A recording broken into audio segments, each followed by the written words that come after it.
Assalamualaikum warahmatullahi wabarakatuh. Bagaimana kabarnya hari ini sahabat kelas 4?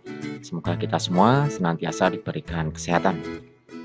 Hari ini kita akan belajar pada pembelajaran yang kedua di subtema 2, tema 7, kelas 4. Hari ini kita akan lebih belajar pada pola gerakan penari ya. Setelah mengikuti kegiatan pembelajaran ini, kalian bisa mengidentifikasi gerakan para penari yang selama ini sudah pernah kita saksikan. Tentunya tujuan pembelajaran ini bisa kita capai jika memperhatikan dengan sungguh-sungguh, selanjutnya mengerjakan soal latihan yang ada di kolom deskripsi dari video ini. Baiklah, sebelum kita mulai, marilah kita berdoa menurut agama dan keyakinan masing-masing. Berdoa disilahkan. Selesai. Baiklah, simak baik-baik videonya sebagai berikut.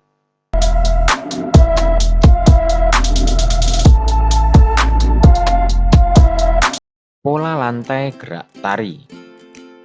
Saat penari memeragakan suatu tarian, penari kadang bergerak ke kiri, ke kanan, maju, mundur, atau bergerak membentuk lingkaran. Jika digambarkan, seolah-olah ada satu garis imajiner yang dilalui penari selama menyajikan satu tarian.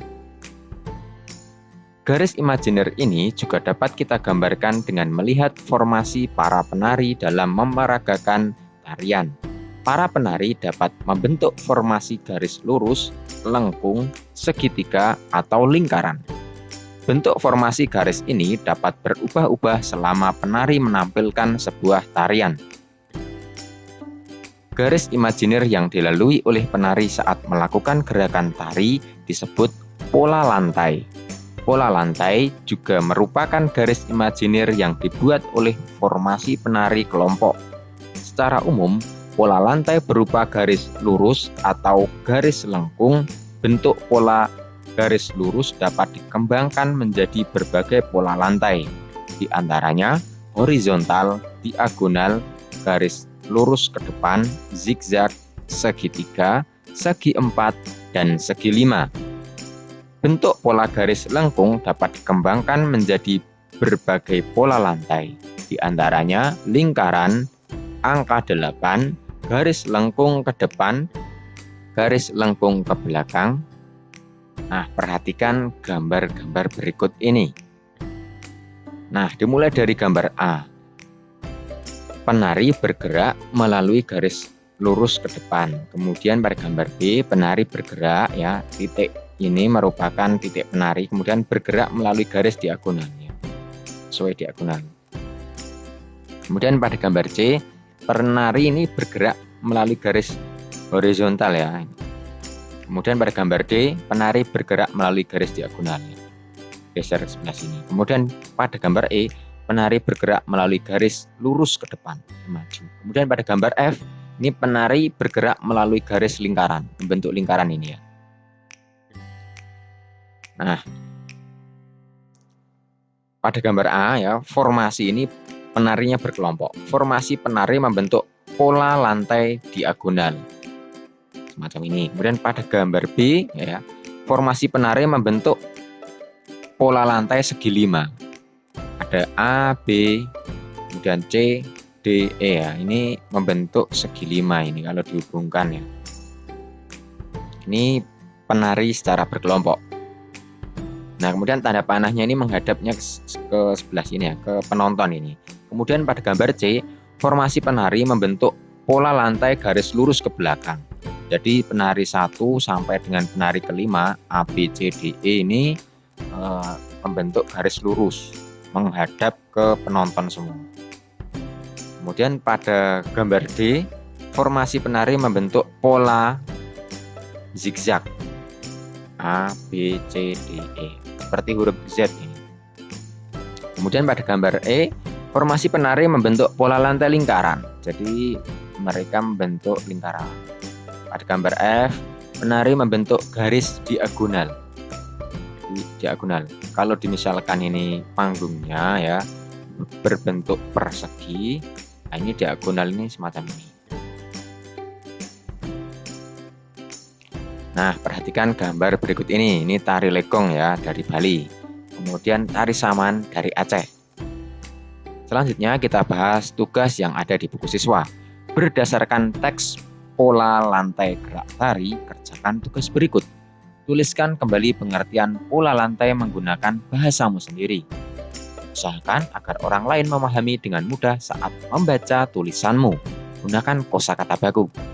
Yang kedua, gambarlah pola lantai yang terlihat dari gambar dua tarian pada teks tersebut. Bisa kita jawab ya. Nomor 1 ini pergerakan yang dilakukan dengan cara berpindah atau bergeser secara terstruktur sehingga membentuk pola denah tertentu. Nah, nomor 2 bisa kita gambarkan tari legong pola lantainya seperti ini ya, membentuk lingkaran, kemudian tari saman membentuk garis lurus ini. Nah, ini tentu saja dilakukan secara berkelompok. Pada teks pola lantai gerak tari terdapat foto tari legong. Tari legong membawa kipas. Kipas digunakan sebagai penunjang gerak tari dan unsur keindahan penampilan tari. Dalam kehidupan sehari-hari, kita menggunakan kipas saat udara panas. Namun, saat ini manusia telah banyak menggunakan kipas angin atau alat pendingin ruangan. Kipas angin dan alat pendingin ruangan merupakan contoh alat elektronik, yaitu alat yang bekerja menggunakan listrik. Nah, jadi kipas angin ini bisa menyala jika dialiri arus listrik. Nah, apa yang menyebabkan lampu senter dapat menyala? Kemudian apa yang menyebabkan kipas angin dapat berputar? Yang ketiga, apa yang menyebabkan setrika menjadi panas? Apa yang menyebabkan air dapat membeku di dalam lemari pendingin? Nah, kita cari tahu jawabannya. Ini ada gambar senter, kipas angin, kemudian ada gambar setrika, gambar lemari pendingin. Peralatan elektronik dapat bekerja karena ada aliran arus listrik. Arus listrik mengalir dari kutub positif menuju kutub negatif. Energi listrik dapat diubah menjadi energi lain. Saat arus listrik mengalir melewati bohlam, bohlam akan menyala, energi listrik berubah menjadi cahaya. Nah, sahabat kelas 4, berikut ini macam-macam alat elektronik yang memanfaatkan energi listrik. Ya, ada laptop, ada radio ya. Kemudian ada printer yang sering kita jumpai saat ini, ada smartphone juga. Energi listrik dapat diubah menjadi energi gerak. Saat arus listrik mengalir melewati motor dalam kipas angin, motor akan berputar dan menggerakkan bilah-bilah kipas angin. Ini seperti contohnya semacam ini. Jadi ketika dialiri arus listrik, motor dalam pesawat elektronik ini akan berputar. Kemudian dia akan memutarkan bilah-bilah kipas ini sehingga menyebabkan udara bergerak, sehingga menjadi sejuk ya. Energi listrik dapat diubah menjadi energi gerak. Saat arus listrik mengalir melewati motor dalam kipas angin, motor akan berputar dan menggerakkan bilah-bilah kipas angin. Saat arus listrik melewati elemen pemanas, di dalam setrika, elemen akan menjadi panas.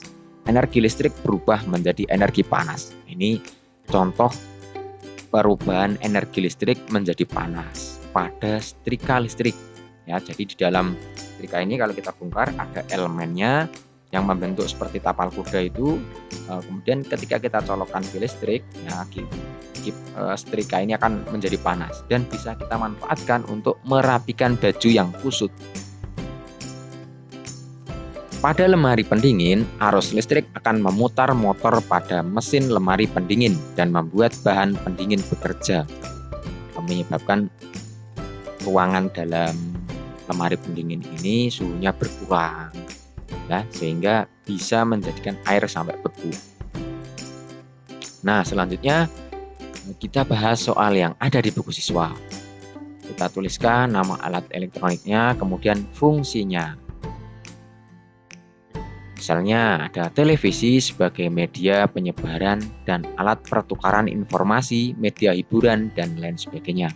Radio sebagai media penyebaran dan pertukaran informasi, media hiburan berupa audio. Jadi bedanya kalau televisi ada audio visual, kalau radio hanya audionya saja atau suara.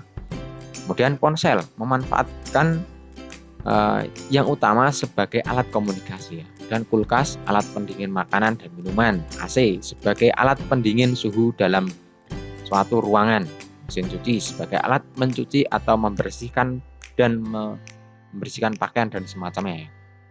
Ada air fryer, manfaatnya untuk menggoreng tanpa menggunakan minyak. Ada kipas angin, manfaatnya untuk menggerakkan udara sehingga suhu panas bisa diatasi. Lampu manfaatnya sebagai alat penerangan. Kemudian 10 ada setrika, manfaatnya sebagai alat untuk merapikan kain yang kusut. Nah, sahabat kelas 4, kalau ingin ditulis bisa di stop dulu videonya. Sekarang kita lanjut.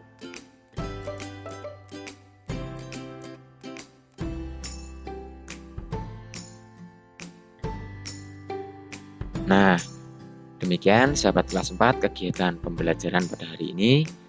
Selanjutnya soal latihan bisa dikerjakan pada kolom deskripsi dari video ini. Jangan lupa cantumkan nilaimu berapa ya pada kolom komentar. Mohon maaf bila ada salah kata. Wassalamualaikum warahmatullahi wabarakatuh. Salam literasi.